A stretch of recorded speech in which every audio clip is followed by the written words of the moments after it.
আসসালামু আলাইকুম, সবাই কেমন আছেন? আশা করি আল্লাহর অশেষ রহমতে সবাই ভালো আছেন। আমরাও ভালো আছি আলহামদুলিল্লাহ। তো আজকে দুপুরে রান্না করবো হলো কাসকি মাছ, তারপরে হইলো ভাত, আর হইলো কলিজা রান্না করবো, কিন্তু কলিজাটা ধুইয়া থুইয়া দিব। কলিজা পরে রান্না করবো, এখন দুপুরবেলা করবো না। তো কাসকি মাছটা যখন রান্না করছিলাম বা বসাইছিলাম যখন, তখন আর কি ওই মশলা কি কি দিয়ে আর কি বসাইছি, ওগুলার ভিডিও করা হয়নি। আর বসানোর পরে মনে পড়ছে যে তাহলে ভিডিও কইরা লাই। ভিডিও এডিট করা আসলে খুবই কষ্ট, যদিও আমি প্রফেশনাল ভিডিও এডিটর না, তারপরে কষ্ট লাগে। তো এখানে যা যা দিছি আপনারা মোটামুটি সবাই জানেন, তারপর আমি একটু মুখে বলে দিতেছি। আমি এটা মাখায় বসাইছি, ভালো করে ধুইয়া নিছি কাসকি মাছ। এনে পেঁয়াজ কুচা দিছি, বেশি করে কাঁচামরিচ কুচা দিছি, হলুদ মরিচ জিরার গুঁড়া ধনিয়া গুঁড়া আর একটু আদা রসুন বাটা দিছি, আর লবণ দিছি স্বাদ মতো। টমেটো বাসা ছিল না, এলাকা টমেটো দিতে পারিনি, টমেটো দিলে অনেক স্বাদ হয়, আপনারা টমেটো দিয়েন। এই মশলাগুলা দিয়া সবকিছু মাখায় একবারে বসায় দিছি। খালি ভাজা ধনিয়া গুঁড়াটা মাছটা উঠানোর কতক্ষণ আগে দিছি। এছাড়া এখানে এক্সেপশনাল কোনো কিছুই করেনি, সবাই যেমন রান্ধা অমনি রাঁধছি। এই যে আমি নিছি ভাত আর মাছ দিয়ে খামো, ভালো হয়েছে, খারাপ হয়নি। তো খাওয়া শেষে মনে হলো যে একটু চা খাই। তা আমি এখানে 5 জনের আন্দাজে নিছি পানি, এটার মধ্যে চিনি দিয়া দিছি পরিমাণ মতো। চিনি দিয়া ঢাইকা দিমু যাতে বলকটা তাড়াতাড়ি আয়া পড়ে। তাই এখানে আমি পাতি দিয়া দিমু, কতক্ষণ বলকানো পরে দিয়া ঢাইকা চুলা বন্ধ করে দিব। আর জাল দিমু না, গরম পানিতে পাতি দিলে এমনি পাতির কালার আয়া পড়ে। এখন আমি 5টা কাপে চা ঢাইলা লমু চাকনি দিয়া। তো এখানে চা হলো সবাই যেমন খায় অমনিই খাই। খালি এখানে একটা সিক্রেট একটা রেসিপি আমার আছে, সিক্রেট একটা মশলা আছে, ওইটা আপনাগুলোকে শেয়ার করি। সিক্রেটও না, এটা অনেকেই খায় আসলে, আবার অনেকে খায় না। এই যে বয়ামে দেখতে পাইতেছেন, এই মশলাটা হইলো আমি হাফ চামচ করে প্রত্যেকটা ক্লাসে দিয়ে দিব। এটা সর্দি কাশির লাগে খুবই ভালো। এটা একটা রেডিমেড মশলা। এটা হইলো আদার মধ্যে মধু, বিট লবণ, লবণ, তারপরে লেবু, এগুলা দিছি, আর হলুদের গুঁড়া দিছি। ভালো করে মাখাইয়া আলুর মতো মানে কুচা করে নিছিলাম ফার্স্টে আদা, ওই কুচা করার পরে ভালো করে মাখাইয়া রোদে শুকাইয়া মশমশা কইরা, তো এটা হালকা একটু চুলা রোস্ট করে ওটা পুরা গুঁড়া করছি আর কি। তো এটা সর্দি কাশি জ্বরের লেগে খুবই ভালো, এটা মাঝে মাঝে চায়ে দিয়ে আমরা খাই। তো চুলায় কাটা কলিজা পানি দিয়া ঢাইকা বসায় দিছি ডিসকুহারিতে। আরেক চুলায় পেপসা দিছি, পাতিলে পেপসাটা একটু কম আছিল, এলাকা ছোট পাতিল দিছি। এখন এগুলো ভাপ দিয়া পানি ফেলা ভালো করে ধুইয়া ফ্রিজে থুইয়া দিমু, রাতে রান্না করবো। সাথে আলু কাটা দিছে আমার বুয়া, এটাও ফ্রিজে থুইয়া দিমু। তো পোলা মানে খিদা লাগছে, অগরে কটা ফল কাটা দিমু। এখানে হইলো 2টা শসা লইছি, একটা পেয়ারা লইছি, আর 2টা ড্রাগন ফল লইছি। তো শসা আবার কখনো গোল করে কাটিতে, সি করে কাটি, আজকে লম্বা করে মাঝখানে পেটের দিকে একটা ফালা দিছি। প্যারাটা একটু পচা ছিল, পচা জায়গা ফালা প্যারা কাটে নিমু। প্যারা লম্বা করে কাটি, কিন্তু আজকে বেকআপ হয়ে গেছে, যেহেতু পচা ছিল এটা বেডক হয়ে গেছে। এলাকাটা একটু কিউব করে কাটছি। ড্রাগন ফলগুলো আমি কিউব করে কাটে নিমু। ড্রাগন অনেক সময় বাকলার মতো কাটি, আবার অনেক সময় বাকলা ফালাও কাটি। তাই যে দেখলাম যে বাকলা ফালা বড় শপিং বোর্ডে যখন কাটলাম, তখন যে উড়াইতে পারতেছি না আর কি, মানে শপিং বোর্ডে লেগে গেছে, এরকম অবস্থা হয়ে গেছে। তারপরে হলো এই কারণে করলাম কি, পরের ড্রাগনটা করলাম কি, আমি ওই শুকলা মধ্যেই আমি ওটা কতগুলো ফাড়া দিছি, ফাড়া দিয়া তারপরে আমি ওই কিউবগুলো আলাদা করছি। ড্রাগন ফল কাটতে কাটতে ড্রাগনের ফলের কালারটা এত সুন্দর, না লাল না গোলাপি না মিষ্টি, মানে লাল আর গোলাপির মাঝামাঝি আর কি, খুবই সুন্দর কালারটা। আর জানি না আপনারা দেখে বুঝতে পারতেছেন কিনা, ড্রাগন ফল তো আপনারাও খান, কাটেন, দেখেন তো। ড্রাগন ফলের কালারটা এত সুন্দর, ফলে কাটতে কাটতে মনে মনে ভাবতেছি যে আল্লাহর সৃষ্টি কত সুন্দর, আল্লাহ কত কি সুন্দর সৃষ্টি করছে। কিন্তু মানুষের মন কিন্তু এত সুন্দর না। যে ড্রাগনের কালারটা যত সুন্দর, মানুষের মনের কালারটা যদি এত সুন্দর হইতো, তাহলে এই দুনিয়াতে এত এত বিপদ আপদ, এত বালা মুসিবত, এত কিছু থাকলো না। আপনাকে হয়েছে কিনা জানি না, আমার জীবনে আমি পাইছি কিছু কিছু মানুষ এই ড্রাগন ফলের সব বেশি সুন্দর, কিন্তু তাকে মন আচার ব্যবহার, মানে ড্রাগনের চেয়েও বেশি ড্রাগনের চেয়েও ভয়ঙ্কর। আপনারা কি এরকম মানুষের পাল্লা পড়ছেন? আমি কিন্তু পড়ছি।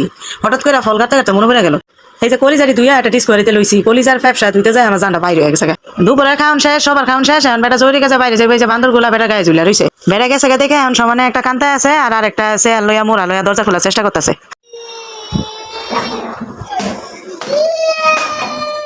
দুপুরে রেস্ট করে নিছি, মাগরিবের নামাজ পড়া ফ্রিজে যে কলিজার আলু রেখে দিছিলাম ধুইয়া দেয়া, তো ওগুলান মাখায় বসায় দিব। কলিজা রান্ধি অত কঠিন ভাবে না, আপনারা সবাই পারেন। আমি খুব সহজ প্রসেসেই রান্না করি, আপনারা যেমন করেন অমনি হয়তো 19-20 হইতে পারে।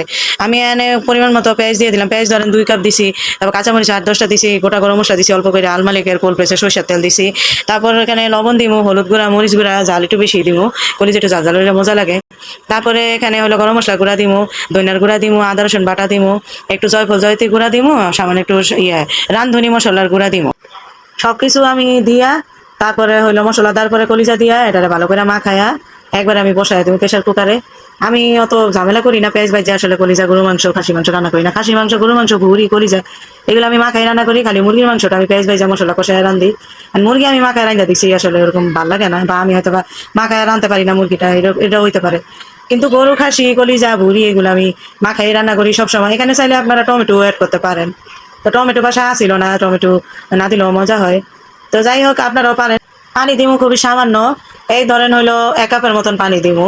এখান থেকে পানি বাইরিব, এটা যখন আমি ঢাকনা লাগাইয়া দিমু, এখান থেকে অনেক পানি বাড়িব, পানি লাগবো না। তো আমি ঢাকনা লাগাইয়া দিমু, এটা যখন আওয়াজ করবো তখন ঢাকনা খুলে একটা নাড়া দিয়া দিমু, এরকম যতবার আওয়াজ করবো ততবারই নাড়া দিয়া দিমু। আমার চুলা দুইটার মধ্যে ডাইন পাশেটা ভালো, ডাইন পাশে কলিজা রান্না করতেছি, বাম পাশে চুলাটায় তাপ কম, ওটাতে রান্না করা যায় না, কিছু গরম করা যায়। তো এখন আমি কলিজাটা বাম পাশে চুলায় আমি বসাই দিলাম, কারণ আমি এখন রুটি শেখমু, রুটি শেখতে আবার মিডিয়াম জাল লাগে, বাম পাশে হচ্ছে নিবানি বাজার, ওটা মিডিয়াম জাল না। তো এই কারণে এখন ওইটা নিবানি বাজারে বসাইলাম, সমস্যা নেই, কলিজা আসতে জালে হইতে তাও অসুবিধা নাই, কলিজাতে তো এমন সময় লাগে। তো আমি ডাইন পাশে চুলার মধ্যে এখন আমি 10-12টার মতো রুটি শেখমু। এর ফাঁকে একটু টোনাটুনি আর পি করে দেখতে গেলাম, ও করে ভাত দিছি খাইতে, ঝোলের মধ্যে মা খাই না, হালকা বেশি তরকারি দিনে হালকা একটু ঝোলে মাখাই না, হলুদ করে দিছি ভাতটা। বেটাই খালি জিগাইতাছে হইছে হইছে, কলিজা হইছে নি, কোন সময় ওইব রান্দা, খালি আমার কইতাছে। কিন্তু আপনারা তো জানেনি ভাই, গরুর মাংস কলিজা এটা সিদ্ধ হইতে কত সময় লাগে ভাই, এটা তো আর মুরগি না। হ্যাঁ তার বোঝা না, এটা রান্না বাড়ি করে না, তাই রান্না সম্বন্ধে কোনো আইডিয়াও নাই, কোন জিনিস সিদ্ধ হইতে কতক্ষণ লাগে এটাও জানে না। আমার বেটা তো কি কমু আর, আসলে শর্মের কথা না দুঃখের কথা না সুখের কথা আমি জানি না।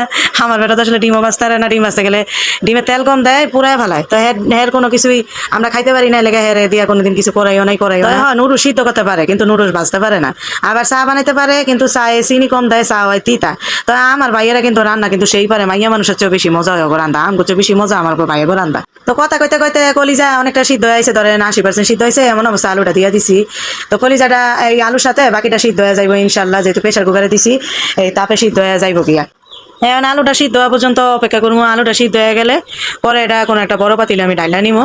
প্রেশার কুকারে রাইন্দা প্রেশার কুকারে আর রাখি না, পরে পাতিলা চেঞ্জ করে লাই, তারপরে পাতিলাই নিয়া পরে শেষে দিয়া খালি দুইটা দুইটা না 3টা মশলা দিমু। এটা হলো ভাজা জিরার গুঁড়া দিমু, আর সামান্য সাদা এলাচের গুঁড়া দিমু, আর সামান্য দিমু হইলো কালো এলাচের গুঁড়া, আর কোনো মশলা দিমু না, ওইটাই লাস্ট মশলা।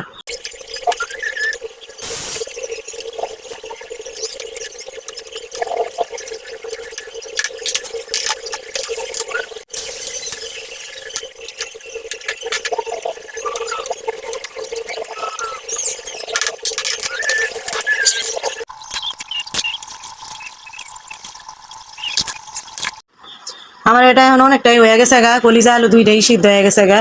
এখন আমি পাতিলায় ঢাইলা প্রেশার কুকারে সামান্য একটু পানি দিয়া ওইটা একটু হালকা খলাইয়া, ভিতরে মশলা যা লাগিয়া ছিল প্রেশার কুকারের ভিতরে ঝোলমল, এটা একটু পানি দিয়া খলাইয়া এখন এই পাতিলে দিয়া দিমু।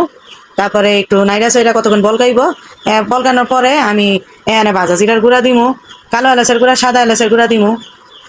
তারপরে হইলো দিয়া একটু নাইরা সাইরা কতক্ষণ বলকানোর পরে আমি পরে চুলাটা বন্ধ করে দিমু। তো তরকারি আমার কমপ্লিট হয়ে গেছে গা, রুটিও তো আগেই সেঁকে রাখছিলাম। এখন সবাই খামু, এই যে রাতের খাওয়ান। আল্লাহ হাফেজ।